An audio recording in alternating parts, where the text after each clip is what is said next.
المرسلين والحمد لله رب العالمين. بزرگوں اور میرے پیارے بھائیوں، اللہ کے دربار میں بندگی، احتیاج یعنی اپنے آپ کو حاجت مند بنانا اللہ کے سامنے، اپنے آپ کو محتاج بتانا اللہ کے سامنے، یہ باتیں اللہ کو بہت پسند ہیں. اور یہی باتیں نبیوں کی زندگی میں ہوتی ہیں. وہ ایک ایک بات کے لیے، ایک ایک چیز کے لیے اپنے آپ کو اللہ کے سامنے محتاج اور فقیر بتاتے ہیں کہ اللہ میں فقیر ہوں، میں محتاج ہوں، انا البائس الفقیر، میں خوفزدہ ہوں، میں فقیر ہوں، ڈرا ہوا ہوں، آپ کی مدد چاہتا ہوں. اس کو انابت کہتے ہیں، دلوں کا رجوع اللہ کی طرف، اللہ کی عظمت کے ساتھ، اللہ کی بڑائی کے ساتھ اور اللہ سے امیدوں کے ساتھ. اللہ سے امیدوار رہنا چاہیے کیونکہ اللہ نے بہت بشارتیں دی ہیں. تو بشارتیں دے کر امید کیسے نہیں پوری کرے گا؟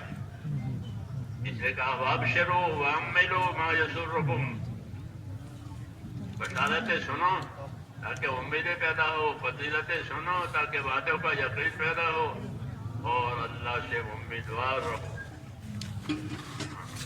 اور کوئی امید پوری کرنے والا نہیں ہے اور کوئی مرادوں کا پہنچ دینے والا نہیں ہے سوائے اللہ کے.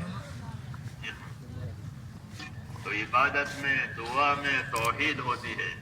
ایک ہی ہے پروردگار، اسی کی عبادت کی جائے گی، اسی سے مانگا جائے گا، اور وہ مانگنے والوں سے خوش. اللہ تعالیٰ مانگنے والوں سے خوش، نہ مانگنے والوں سے ناراض. مانگنے والے بنو، کہ مانگا اللہ سے کہ ملا اللہ سے، مانگا اللہ سے کہ ملا اللہ سے. نہ کسی سے مانگا جائے گا نہ کوئی دے گا. اللہم لا مانع لما اعطیت ولا معطی لما منعت. اللہ آپ نہیں دیں گے تو کوئی نہیں دے سکتا، آپ روک دیں گے تو کوئی دے نہیں سکتا، آپ دیں گے تو کوئی روک نہیں سکتا.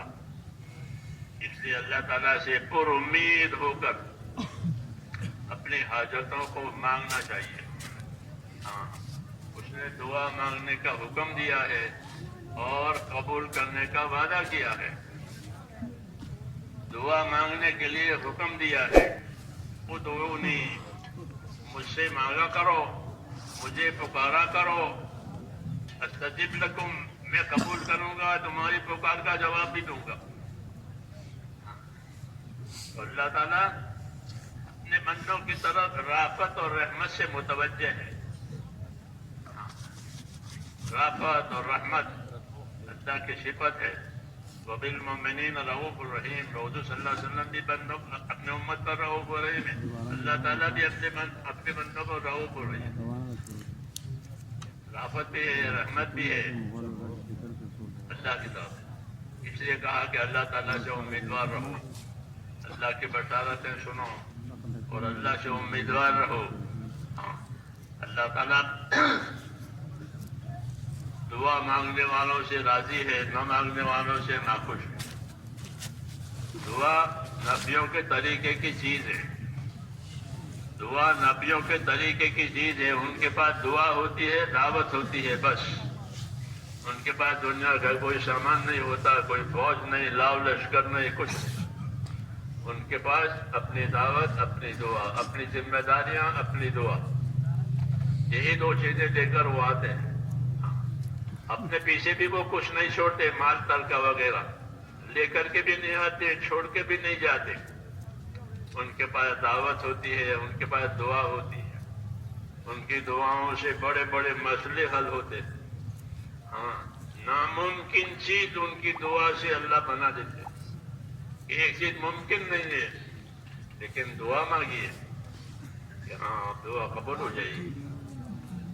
اس لیے دعا نبیوں کی سنت ہے، نبیوں کی سنت ہے.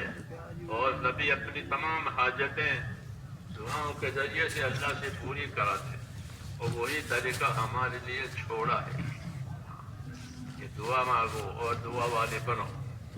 دعا والے بنیں گے عبادت سے، دعا والے بنیں گے عبادت سے، مزاج عبادت کا بنے. ہاں، مزاج عبادت کا بنے، کیونکہ عبادت کے لیے پیدا کیا ہے.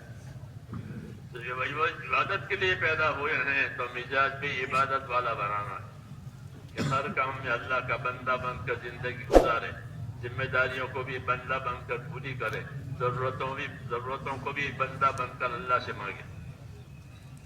یہ سبق ہے ہمارا، اور اللہ کو یہ پسند ہے. اس لیے اللہ سے مانگا جاوے، انفرادی طور پر بھی مانگا جاوے، اجتماعی طور پر بھی مانگا جاوے.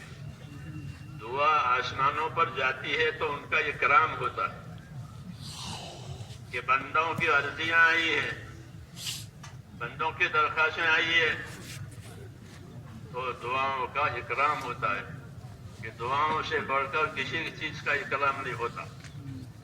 تو جو دعائیں اوپر جاتی ہے اس کا اکرام ہوتا ہے. پھر دعا محفوظ بھی ہوتی ہے، مقبول بھی ہوتی ہے. محفوظ مقبول کا مطلب یہ ہے کسی دعا کا نتیجہ ابھی کے ابھی ظاہر کرنا ہے تو اس کی بات کو قبول کر کے اس کو اسی کے وقت نتیجہ دے دیتے ہیں، یہ لے لو. اور کسی دعا کو محفوظ رکھتے ہیں کہ اس کی مراد دوسرے وقت میں